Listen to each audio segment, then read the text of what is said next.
It's always our Calloused this, our Calloused that. Man, our Calloused is so good.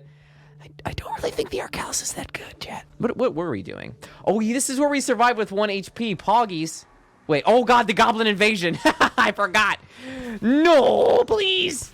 We are in a really bad place. We can't make housing because they'll attack us. We might be able to make armor. Still invaded, yeah. Do I have a furnace on me? I've got iron. Do I have an anvil on me? Still got 2 magic mirrors. Yeah, well, one's worth money. So, like, this is worth a lot of money. The gun is worth money. I'm saving something for money. Some things for money. Magic mirror is worth, like, 1 gold, I want to say. So that's why I'm holding on to it. For the cash dollars. Man, I need to get a better sword. We were super close to... Yes, all we need is spores. So we have 400 HP. We have high armor. So we'll probably take this playthrough to... we should have housing pretty soon, yeah. The big problem right now is actually that we're getting attacked by... Actually, no, I don't want to fight you. We're getting attacked by Gobos? That's a big problem. Will we make Knight's Edge? Absolutely, yes. We will be making Knight's Edge. Haha. Oof, oof, oof. Hey, rubies. Stupid piranhas. Oh my god, it's a piranha! Okay, there's some spores there. Feels bad. YouTube is always going to be behind. It's just a factor. But remember, by watching it there, you get to see cool edits and stuff like that. So it's not exactly the same experience. And that's what we're trying to do. Trying to make it a totally different experience. The content you're going to see on Twitch and the content you're going to see on YouTube are just hopefully different enough to warrant watching. Oops. All right. Sword. Da-na-na-na. Quick. Nice. Okay, let's go try to fight the bad guys. Can I start people join the Amarok so much? It's super strong. Oh my god. It's like imbalanced strong for its point in the game. It applies the frost debuff. It gets benefit from all the yo-yo accessories, obviously. It has a massive damage compared to the other items in the game at that stage. It's very, very, very easy to get. You can kill any mob in any ice biome in the entire map, and you can get an Amarok. It is one of those few items that people are like really hyped about for good reason. Like, it is really good. Shorting them very slowly. Wow, this sword is huge, dude. So she said. Invasions never stop. War never changes. Even though war changes drastically pretty much every time we do it. Like, inherently, war changes a lot. It's like the most inaccurate statement about war. War changes pretty much constantly. Every single time there is a war, it changes like pretty massively every time. It's actually a driver for change. World War III is already being fought. You just don't know it. World War III is being fought for your ideology. It's probably like more like World War IV by now at this point, since the Cold War kind of was World War III, and it was a kind of a political war. War equals change. Yeah, that's way more accurate. Conceptually, war never changes. Yeah, I agree with that. Usually the point is to take money or take resources. Generally, you have war for resources, but war itself as a function changes pretty significantly. I think it's more accurate to say humans. Humans never change. Because, yeah, that's probably more accurate. Humans don't really change very much. We kind of do the same thing over and over again. War as a card game never changes. You got feint, you got blitz, you got distraction, you got counterspell. Smash Bros never change. All's fair in love and Smash Bros. Speaking of Smash Bros, who's your favorite character to play? I like to play Donkey Kong or Bowser, but I also haven't played since like the GameCube version, so I don't know what the heck I'm talking about. Hufflepuff in me drew me to the batterness of this all. Heck yeah, Hufflepuff for life. Also, Hufflepuff rise up. Hufflepuff rise up. Oh, Hufflepuff rise up. I think that the people in Harry Potter put way too much emphasis on the whole house thing. Like, it's kind of like, what's that thing like in college where you have a frat? No, they have a different name for them, don't they? Am I dumb? Is it just called houses? I actually think it kind of like lends a bit of a dorm, but like it's like some other weird name. I think it actually kind of causes a natural division, a fraternity. That's it. That's what I was looking for. A fraternity. It kind of causes a natural division between people who have like pretty much no differences in between them, and it kind of makes them mean to each other. It's like, it's weird because it's almost as if the wizarding world loves racism. Like, they love bigotry. They love separating people into groups. and it causes a lot of problems. I don't know. It seems weird. I always kind of because and it's it's those what is there really that big of difference between someone who's just like a Ravenclaw and a Hufflepuff? Like, are their personalities so different? I don't know.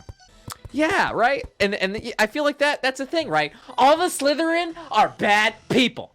They're bad people. It's like, wow, seriously? There's all bad people? Yes.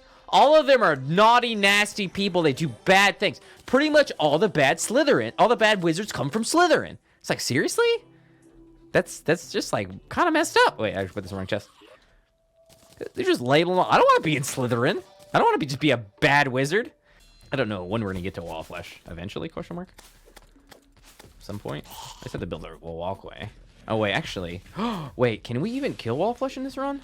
The biggest problem is actually that I don't have a Starfury, and I kind of need a Starfury.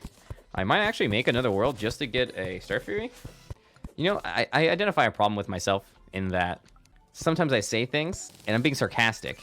I don't think that I give enough of a hint that I'm being sarcastic, and I just like deadpan say it.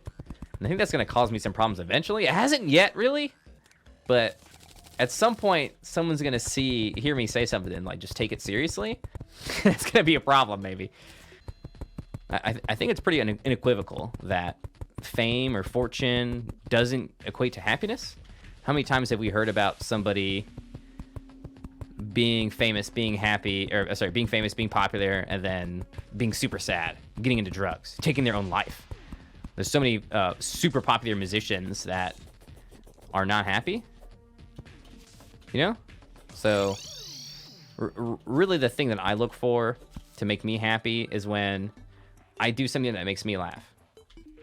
That's cool. I like that. That validates me. That makes me feel like it was worthwhile to make that content. And it doesn't really matter how well the content does, because I liked it, and that's good enough. I think that if you're a starting content creator and you want to start doing something, I really want you to focus on what makes you happy, rather than focus on what gives you lots of clout. Because it's just not a sustainable. Like, when are you going to be done? At what point will you be finished chasing clout? At what point will the views be good enough? When you have more views than PewDiePie? Is that when you'll be happy? Where will your happiness stem from? Popularity? Money? We know that doesn't work, right? Like, categorically. My happiness stems from your hats. Good. No, probably not good, but it's better than some of the other alternatives. When you start out and you'll have a few random viewers per stream, how do you retain the viewers popping in? So one of the things I would point out to newer streamers is that there is a retention rate for viewers on Twitch. It's not about just having people come in. It's about having people come in at a steady enough rate. Because even like right now, people are coming into the stream, watching it for a little bit, and they're leaving, go do something else or something like that, go watch another stream. So it's about having more and more people come in over time, and that ends up with an average viewer count, for example. What you want to do as a starting streamer is you need to make sure that every single frame of your stream is interesting. You want to make sure that every single second that you're live is a second that could attract someone to stay in the stream.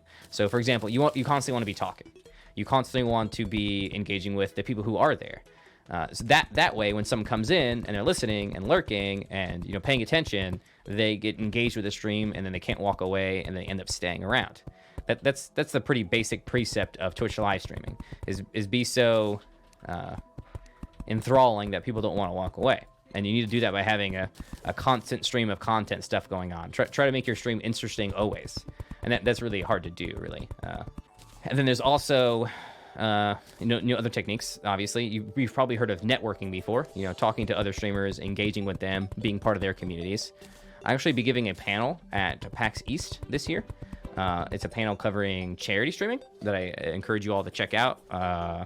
Shoot, I don't have the information for you all right now off the top of my head. I don't have a command for it either. But I'll be talking about engaging with other communities, embedding yourself in those communities, and how best to interact in a charity setting in particular, this case. But make sure they can't leave. They don't want to leave. Like, if you make engaging enough content, people will have a hard time leaving.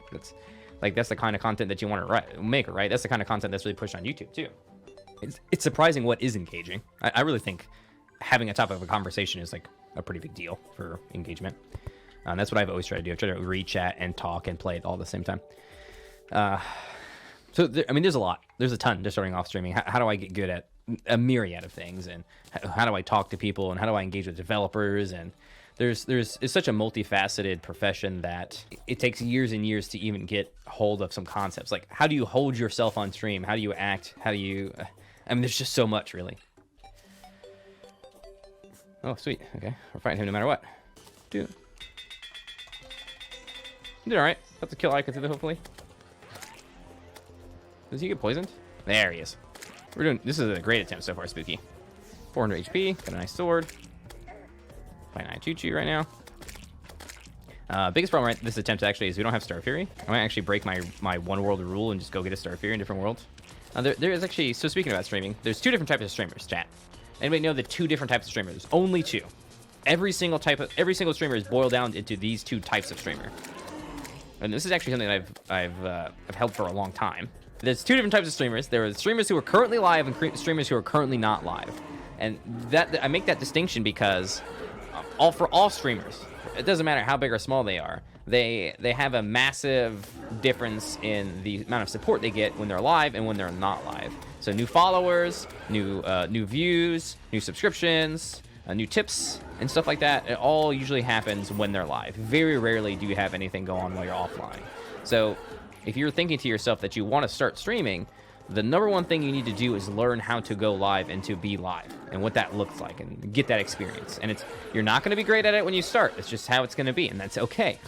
And you need to just accept that it's not going to be, you're not going to have a million people there your first time streaming, and that you're not going to give the best commentary the first time you're streaming, and you're going to miss chat sometimes, and you'll get better at it over time. I had 9 people in my chat once, and it was exhausting. That's a lot of people to have, D-Lancer, actually. 9 active chatters is a ton. That is a pretty active chat room. Well, pretty much my big goal for my own stream, actually, is just to have an active chat. That's what really makes me happy. I love when there's a lot of people talking. Actually, maybe even more than just like a lot of people talking is like when we have a big pop-off. So just kill like Cthulhu on expert hardcore, by the way. Yeah, sometimes we do a little bit of advice. I think actually the thing is that stream advice is very useful for people, or very interesting to people, because a lot of people want to start streaming. A lot of people are scared to do it and they want to get into it. So, the stupid worm is in the way. Oop.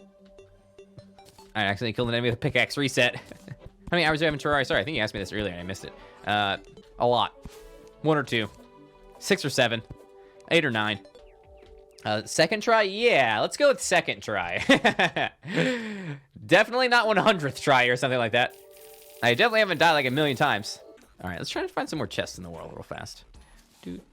I hate this area too. Feet pics at 3K. Yes, I'll start an OnlyFans and we'll do feet pics at 3K. All right, I'll show you these. Oh crap! Dang it! I just screwed it up. I wasn't supposed to show you yet. The other foot at 3K. Okay, I'll show you the other foot at 3K. They're very different. No socks now. I don't wear no socks. Exposed. Very occasionally do I wear socks. I live in Texas, so it's usually pretty warm. Worm. Oh my god, a worm! I was in the army for 6 years, so I did a lot of walking, and the calluses haven't gone away. I just got calloused feet. It be like that. Actually, there's this spot on my foot that I can't feel anymore. Actually, there's a lot of spots on my feet I can't feel anymore. Oh, we do have the painter. I was wondering where he was. Oh, we need more housing. Oh, what? This was missing a table? I'm a nerd. One of the things that made me happy about the GDQ performance was that... Okay, we're fine. What was I saying? The GDQ performance was that it was basically just my normal Twitch stream. Like, it just turned into a normal thing for me. I actually did take the falling damage there, so we were fine. I thought I was going to take more. I actually don't think I can kill Wall of Flesh this run. Anybody else played Earthworm Jim? Puzzle action platformer. First time I played it was on Sega. But it was like on a... There was this weird thing on Sega that was like super ahead of its time. It was like you paid a monthly fee and you got like 10 games delivered to your Sega every month, and the games would switch. Anybody know what that is? I don't know what it was called. I remember having it as a kid. Also remember hating all the games. Except for Earthworm Jim. The Sega Channel. Is that what it was called? Dude, that's crazy. Yeah, I had the Sega Channel, and I think I played Earthworm Jim on it. Imagine spending 6 hours building a home in the underground, and then going to a Terraria stream and see Badger building a prison. I like prisons. It's Prison Architect, all right? This is a small world, actually, swag. We did a large world last time in the previous run that was going well. But I decided we don't really need it. We just need a small world. That does have the issue of maybe not giving us a Starfury, which is actually kind of a big problem for this run. We haven't explored all the Sky Islands yet, but if we don't get a Starfury, I might actually have to go find one in a different world, which would be annoying. Usually I only have one world for my hardcore runs. I guess I could just try to do it with the Beekeeper. Seems like a bad idea, though. I don't have an Ice Blade either, which that wouldn't really work very well anyway. Yeah, I might have to smudge it. Is Starfury necessary? I think it's not 100% necessary, but man, it'd be pretty difficult. Just get Enchanted Sword. I don't think Enchanted Sword would actually help either, because the Starfury is way bigger ranged. Oop. I would like to get all the swords, but I don't have to get all the swords. How do you get Shield of Cthulhu? Just be in extra mode and defeat the Eye of Cthulhu, and you'll get the Shield of Cthulhu. Easy peasy lemon squeezy. Real simple boss fight. Have you even burped bubbles? I don't think I have. No, I don't think I've ever burped a bubble. I've made bubbles before. I've blown bubbles before. Maybe I farted a bubble once. But burped them? No. Just go underwater and burp. I don't... maybe I have burped bubbles. Aha! I've been underwater and exhaled. Wow, there's a lot of amethyst around here. Rip. Killed that bat. All the enemies we killed with bombs. Just ignore them, okay? Shouldn't need too many more bombs than just 4 stacks, I want to say. Is this world super high up? Yeah. Still think it's a bit of an issue not to have Starfury. What class? I guess this is melee class? Yeah, this is melee class. We're a melee boy. He was a melee boy. She said, see you later, boy. I prefer rangers. For deeps. You've got really high defense, but you can't kick ass in my defense. Oh my god. This is a lot of boys. Cutting him. They're cutting him. Tanking it.